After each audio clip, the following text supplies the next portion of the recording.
ও ভাই রে ভাই, বাংলাদেশে একটা ঘটনা ঘটে গেছে। বাংলাদেশে কি ঘটনা ঘটছে? একটা বিশাল বড় একটা ঘটনা ঘটেছে। এই বড় একটা ঘটনা ঘটে গেছে, বিশাল বড় ঘটনা। ঘটনা হয়েছে কি, বাংলাদেশে একটা অনুষ্ঠানে অ্যাওয়ার্ড দিবে বাংলাদেশের সবচেয়ে সুন্দর পুরুষকে। একটা সুন্দর পুরুষ দেখে একটা লোকরে দিছে অ্যাওয়ার্ড। দেখতে চেহারা সুহারা আল্লাহ দিলে কেমন যে, যারা বিচারক আসলে হেরা কি মাল খাইছে না মাল খাইছে আমরা, এ তো বিষয়টা বুঝতেছি না আমি। কারণ বাংলাদেশে সুন্দর একটা প্লেয়ার দেখে, সুন্দর একটা নায়ক দেখে একটা অ্যাওয়ার্ড দিবে। সে যে কার একটা অ্যাওয়ার্ড দিছে, কত নাকের দুল পরে আইছে, কানে দুল পরে আইছে, তারপরে ওই কত না তাবিজ তবিজ ঝুলাই আইছে, ওই যে মাজারে কত না বাবারা থাকে না, ওই যে মাজারে ওই যে পাগল পাগল কতলা থাকে না, এই পাগলের মতো দেখা যাচ্ছে।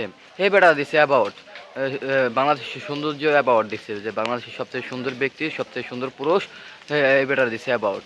কে এই বেটার অ্যাওয়ার্ড দেবে? কে এই বেটার কি কোন কোন দিক দিয়ে সৌন্দর্য আছে? ভালো একটা প্লেয়ার দেখে দে, সুন্দর দেখে একটা প্লেয়ার দেখে দে অ্যাওয়ার্ড, যে মানানসই আছে, সবাই যে মাইনা নিতে পারে যে হয় এই প্লেয়ার সুন্দর।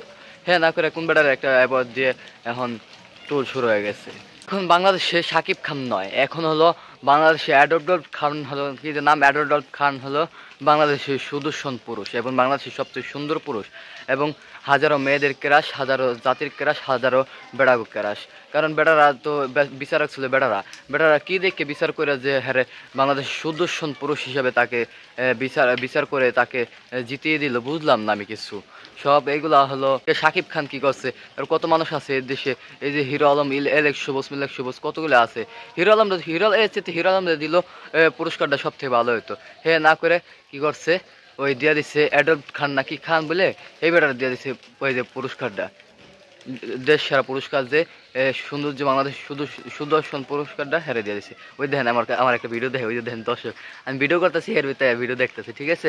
যাই হোক, ভিডিওটি ভালো লাগলে চ্যানেলটি সাবস্ক্রাইব করবেন, ভালো থাকবেন, লাইক কমেন্ট শেয়ার করে পাশে থাকবেন। আল্লাহ হাফেজ।